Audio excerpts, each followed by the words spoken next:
If kittens don't make you smile, I don't know what will. We're going to talk about a brain retraining technique today that has nothing to do with kittens.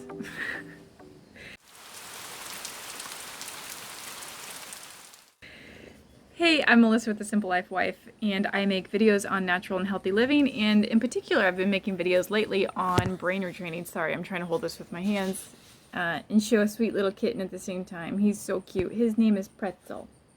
He used to be even tinier. I guess he looks kind of full grown probably on the camera. Anyway, that's just a little happy moment for you. But I wanted this, I don't know if this is an advanced technique or just in general a good technique to use.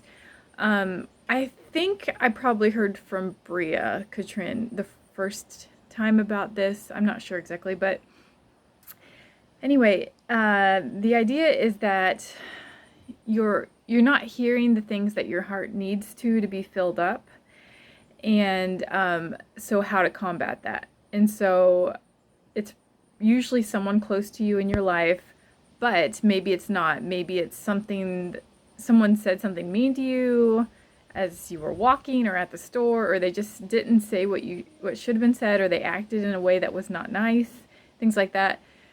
So the technique is for the purpose of turning that around for good and filling up your heart with good things instead of the negative, because I've really struggled with this. Even like a waiter doesn't come to help me out, at a restaurant, and I start building up all these hurt thoughts, which are not brain retraining friendly, and so the idea is to not go there.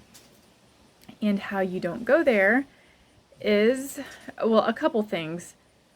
There are a couple ways to do this, but you imagine that person saying, in the moment, exactly, when you're having trouble, you imagine that person, instead of saying the mean thing or doing the mean thing, imagine them saying what you wish they would say. So, it's hard for me to give an example without getting too personal, but if someone said, "Oh, what did you do to your hair today?" or whatever, that's a very superficial thing, but in your mind, instead of tearing up and getting hurt, and think, "Oh, you look so nice, and you've worked so hard for your family, and I know you haven't had time to work on your hair, but wow, you are such a good mom, and you're beautiful anyway," that's what you do.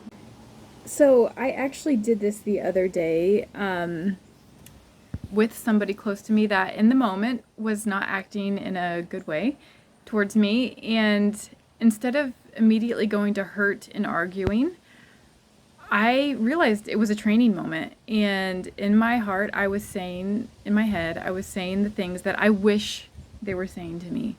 It was like real-time stuff.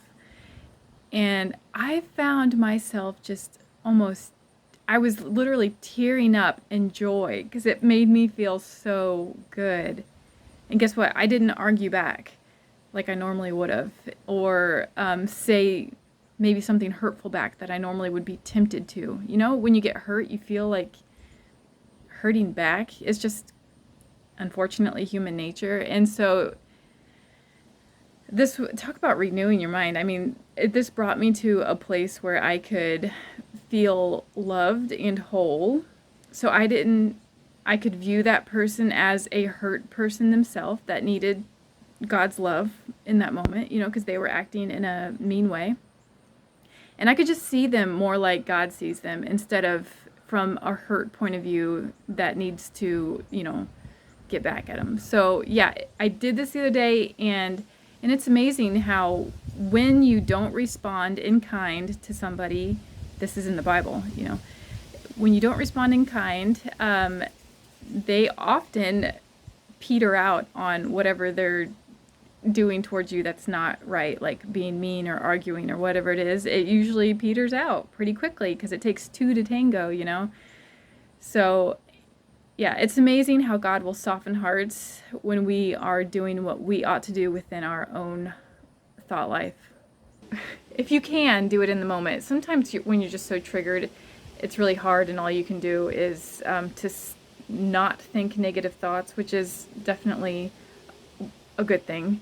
And but I would like to encourage you to go a step further and imagine them, whatever the hurtful situation is, imagine them doing or saying what you wish they would. And if you're having trouble with that, imagine God saying that to you, because God is always looking at you in favor and he loves you. He sees those things that you do that nobody else sees. Like I envision this sometimes, like maybe my husband didn't notice that I did something kind for him or something. You know, it can be the littlest thing that triggers us into hurt or stress or fear, you know.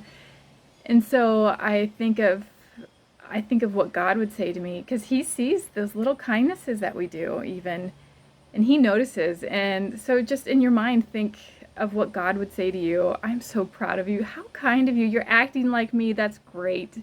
You're doing so good. I just want to give you a kiss on the cheek. You know, all the things that you wish you could hear, because God is saying those positive, great things to you. And so that's one part of the technique, and a way to reinforce this and to deal with some of like past things that hurts. Bring it into your visualizations. So if somebody has said something to you in your past, or just in general, they tend to be mean. You can't really think of a particular thing they've said, but they tend to just be hard to be around.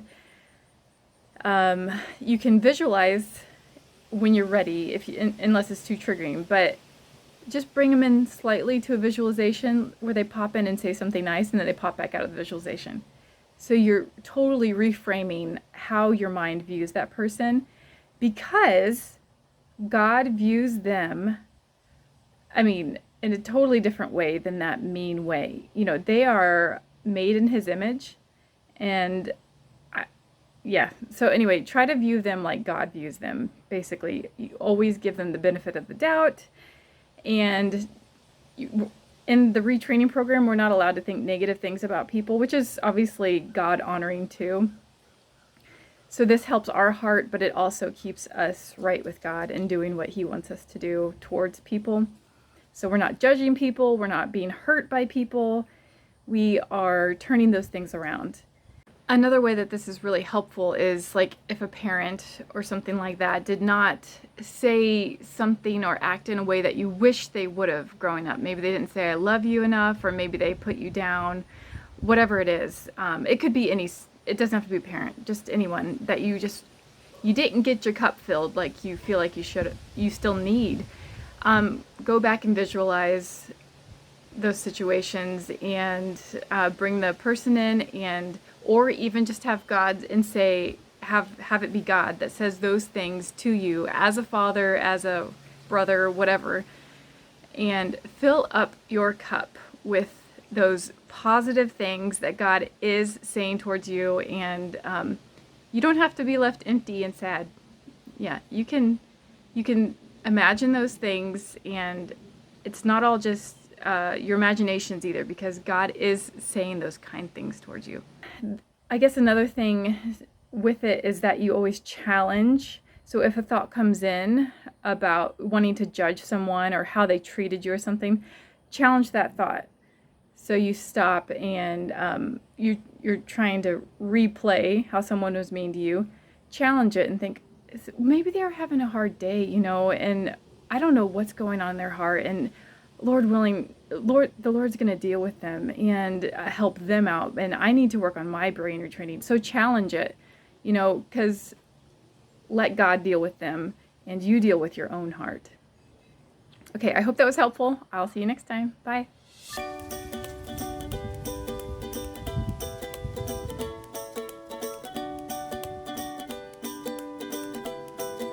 Look, he has one little white spot right here. Oh, it's such a cute white spot. Oh, it's so sweet. And her box works so good.